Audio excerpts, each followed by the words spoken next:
Thank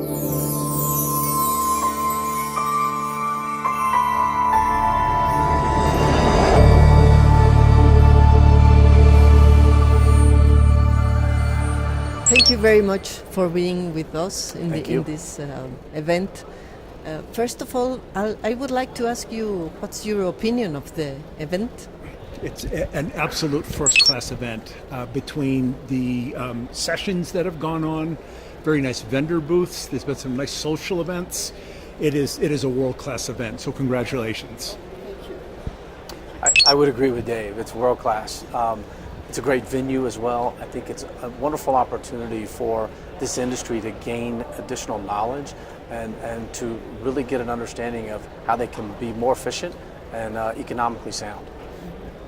Well, thank you very much. I would like to ask you, what's your view of the evolution of the contact center and it's going to be in 1-2 years? There are a couple of evolutions that are going on here. One from a technical perspective, certainly the movement towards cloud-based deployments. That's been very interesting. But what I think is going to be happening, because we have so much more data now, that we're going to be going from what I would call reactive care to proactive care. So for example, in this thing, in the financial industries, in the past, if somebody was, say, moving and they called into a contact center and just gave a change of address, said, please now send my statement to this new address, that would be the end of the interaction.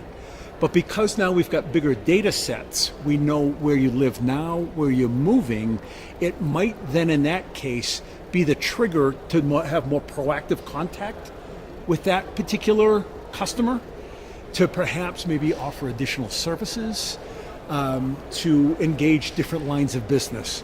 So I would think on this, that one. So from reactive to proactive, I think also we will see more automation, whether in voice services or in things like bot technologies, all driven by artificial intelligence and machine learning.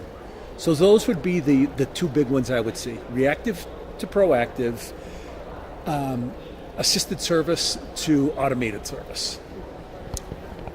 Kevin, how is the perspective in America Latina for Cisco in contact centers? Yeah.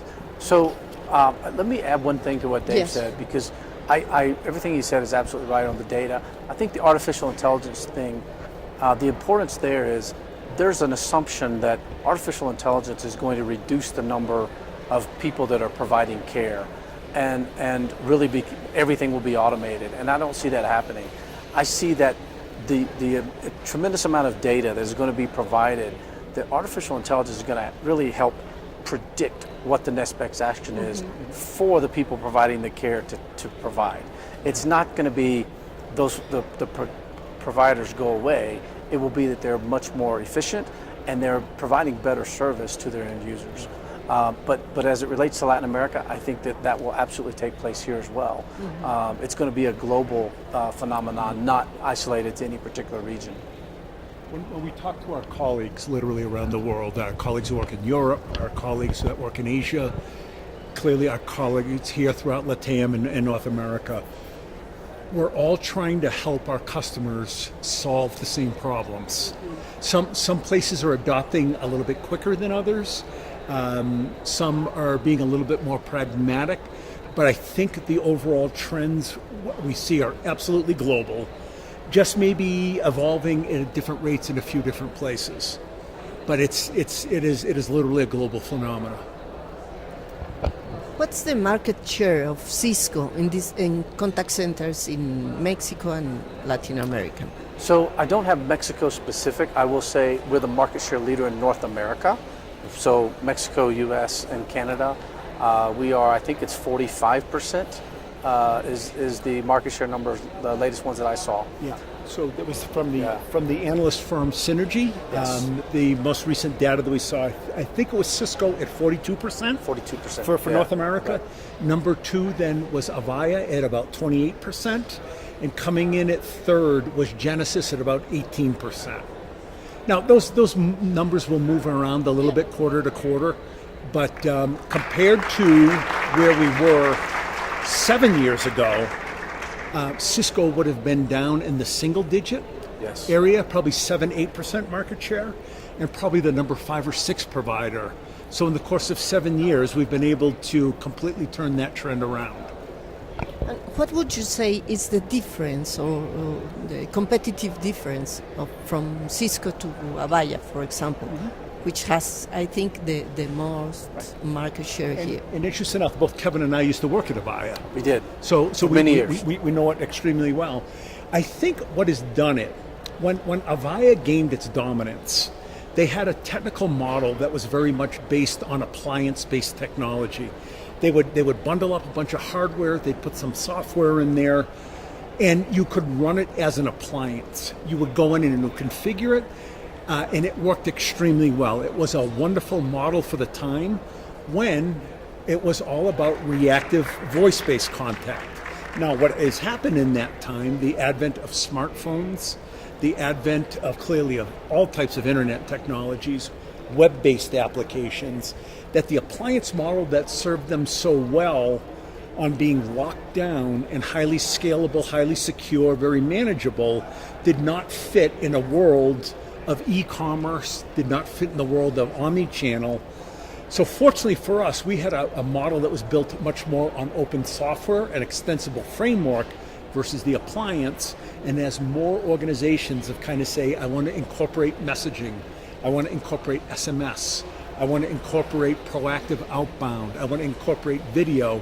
Unfortunately, Avaya was locked into an architecture that did not allow them to evolve. And it's very difficult for any technology company to evolve out of a previous model into a new one. And I think there from Cisco, because we entered the market later, we just happened to be very lucky at the time. I wouldn't say there was a great strategic management there. We entered this market in the early 2000s when the extensible software model with lots of APIs and toolkits became the dominant model. And I think that's it. And then on top of that, Cisco has always had a reputation of executing fairly well once they go after a market opportunity. So part competence and a good part of it luck.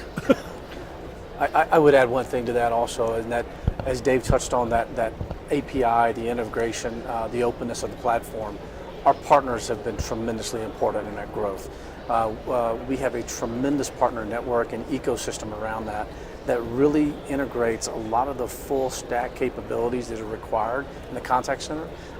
It's very extensible, and our partners are extremely good at executing and being able to deliver it. Well, and could you share the best practices of security that you just tell us in your conference? Yeah. So there were two broad sets of capabilities. There was one around agent process optimization, and then the other one, there was one around the technology deployment. And I think the consistent thing across both of them is that if there is any personally identifiable information, that your process will actively screen that out, and that from a technical perspective, that if it has to be stored, it would be encrypted. So there are a lot of things in there around signaling and media and server hardening, all important things. There are also really important agent-based processes there where they don't actually get things like a credit card number or a social security number or a unique national identifier, that you put in some methodologies there where that either gets screened out or you do it in such a way so that the agent does not even have to input that. So I would say those were the two big areas of the best practices that we see. Right. And well, what's new for contact centers from Cisco in the next 1 or 2 years? What's coming?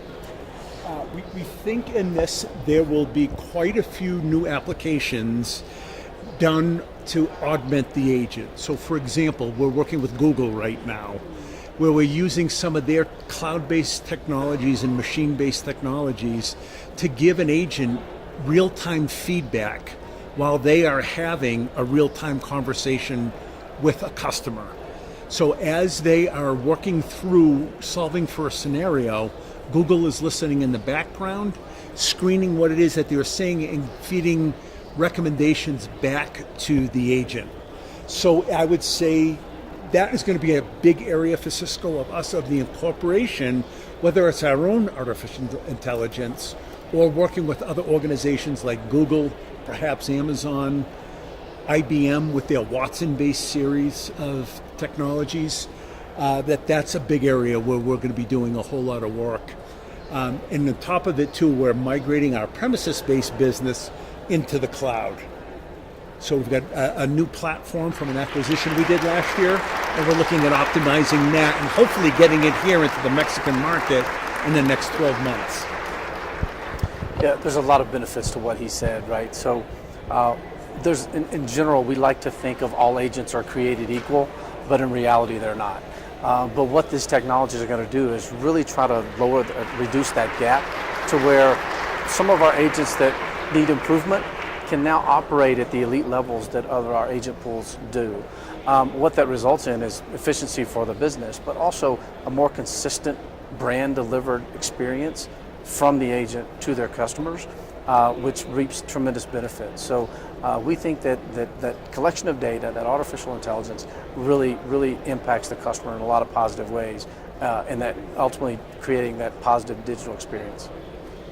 Well, thank you very much for you to be here with us, and I hope to see you next year. Thank you very much for having us. It's a privilege to be in Mexico, and it's a privilege to be here at your conference. Thank you. You've been a very gracious host. Thank you.